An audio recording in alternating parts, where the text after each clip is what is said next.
How do we kick off a new campaign? Session 0. Session 0 is a get-together where you're not playing the game, but more discussing what everyone's expectations will be out of the game. So everyone could come to the table and talk about how much combat they want to see, what type of adventure they're going to be going on, what type of genre of character they want to build, whether it's a superhero, a high fantasy, warlock, or some sci-fi, space traveler. And so by getting everyone on the same page in terms of what the expectations are, so the GM is going to explain what they had planned, and everyone's going to react to that. And there might be a situation where there's going to be some mismatch in expectations. Those mismatches in expectations could lead to some strife later down the line. So it's best to work those things out in session 0. And in some cases, some players might find themselves that this is not the game table for them. And it's better to find out in session 0 rather than session 10 with a lot of frustration that has been built up. So session 0 is a very good way to get everyone on the same page. How do I choose the right RPG for our group? Very often I have brand new players that have picked up D&D as their first RPG because it is the most known RPG. And it really starts falling apart very quickly for them because there's so many books, so many options, so many rules, so much reading to do before you can get into even your first session. And so one of the questions I get is, what is a newbie-friendly RPG? Now, obviously, I'm going to pitch Fate of the Norns Ragnarok, our own RPG, where we have 3 levels of mechanical crunch or complexity, where you can learn the lowest level of crunch or complexity in under 2 minutes, start playing the game, and learn the rest of the game while you play. There are some other great RPGs out there, like Tiny D6 is another favorite one of mine. When you end up having to have new players around a table or very young players, Tiny D6 is a great RPG to start out your RPG experiences with. If you're in the horror genre, Dread, which uses the Jenga tower to resolve all mechanics. And so everyone knows how to play Jenga, or most people do. And it's something that you can explain in under a minute and have people playing the game. And if your group is really dead set on playing D&D, but are looking for a very quick immersion into the game system, I would say start with basic D&D. Now, when I say basic D&D, that is the one before Advanced Dungeons & Dragons, the one that was created back in the 70s.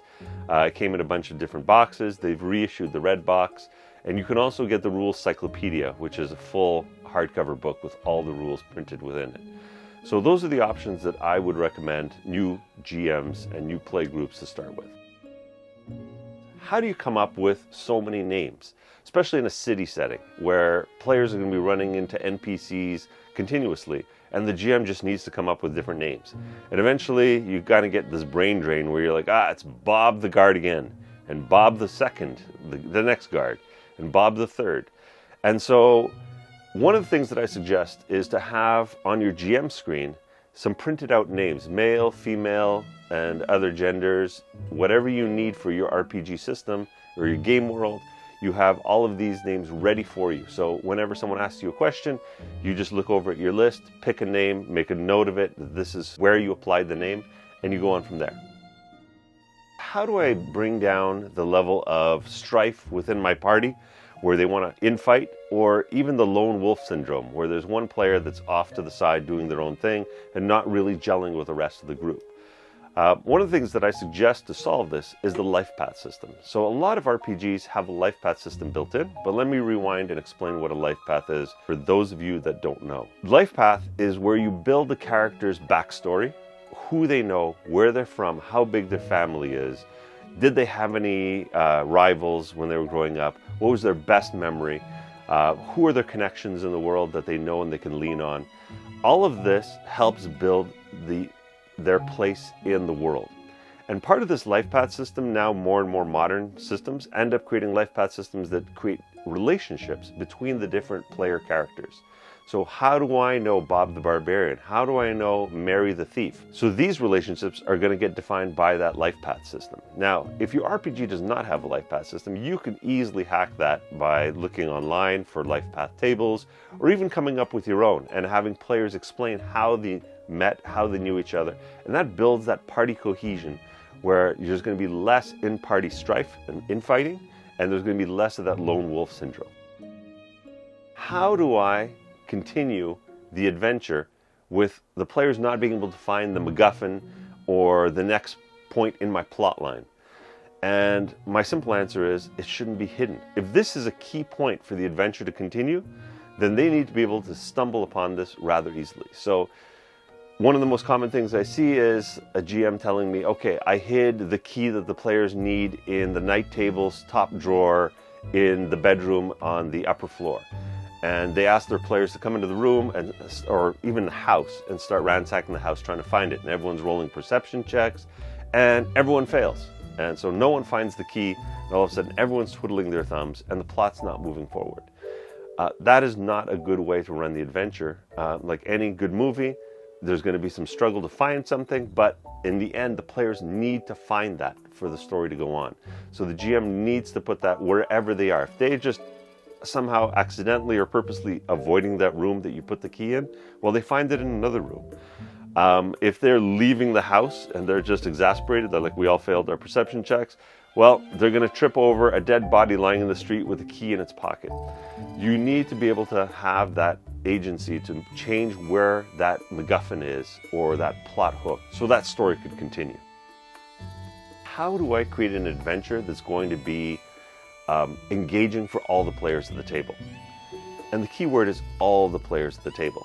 Well, part of session 0 is to get to know your players, and if this is an old group of friends, you probably know their personalities. And some players are going to be more, about stealth and cunning in solving problems. Other ones are going to really get off on solving puzzles and riddles. Other players might really love getting into combats. And then some other players might say, you know what, I like social situations where we end up really interacting with NPCs in the world. Well, the goal is to check off all of those boxes in your adventure. Make sure that there's an encounter for each one of those players. It's important that each one of those players gets a chance to shine in the types of activities that they enjoy to do. How do I deal with the min-max players?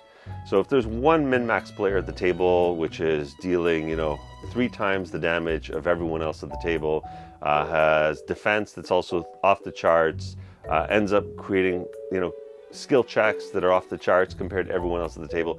How do I rein that player in, or how do I solve that situation of that imbalance at the table? So there are 3 ways to do it. The first thing is to ask the player to see if they understand the problem that the GM is facing at the table, balancing encounters for their character and everyone else's character. And the simplest solution might be right in front of the player, of just the player going, yeah, no problems. I will nerf my character. I'll make it more flavorful, rather than more powerful to fit in with the group and make things gel a little bit easier on the table. The second is the fact that you could end up asking the player that min-maxed the character to help all the other players at the table min-max their characters. And so everyone's going to be at a higher playing level at the table, and it's a lot easier for the GM then to balance encounters. And the third one, which is the hardest one, and that's more for the experienced GMs, is create imbalanced encounters. So sometimes you might have something that's too powerful for the entire party, including the min-max character. Sometimes you're going to have a boss monster that is just the right level for the min-max character and a bunch of really interesting minions. And they have to be interesting. You can't have the rest of the players thinking they're in the B section of the story. So the minions have to have an engaging combat strategy on the table, but this engages the rest of the party as well without threatening to kill them. And that is the toughest part. You don't need to fully design your puzzles and riddles. Many of the times, players will do the heavy lifting for you. And it's usually if you don't have enough time, all you need to do is think up of really interesting things that you can drop in a room, and the players will figure out and design the puzzle for you. So for example, if I'm running to a game that I have in 5 minutes, and I haven't had a chance to come up with a puzzle, but I promised the party that they'd have a puzzle room tonight, I can just say, you walked into a room, and you see a pool of water in the middle, with a statue of a golden skull. In its eyes, one socket has a gem, and on the wall you see a bunch of sconces. 3 of them are lit, 2 of them unlit, and there's a fire dedicated to a god that is below these torches. There are 3 sockets in the other wall, and each one of them have runic writing underneath them. I leave it then to the players to start devising what the puzzle is and what the solution is. And when I feel that they've actually come up with a really interesting and elegant solution to the puzzle that they've devised, I'll say, that's it. You guys have solved it. And everyone around the table is going to be patting themselves on the back and this will be our little secret. How do I deal with players that are asking me outrageous things?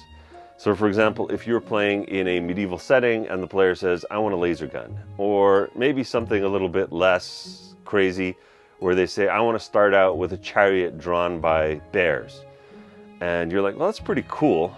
That kind of fits my setting.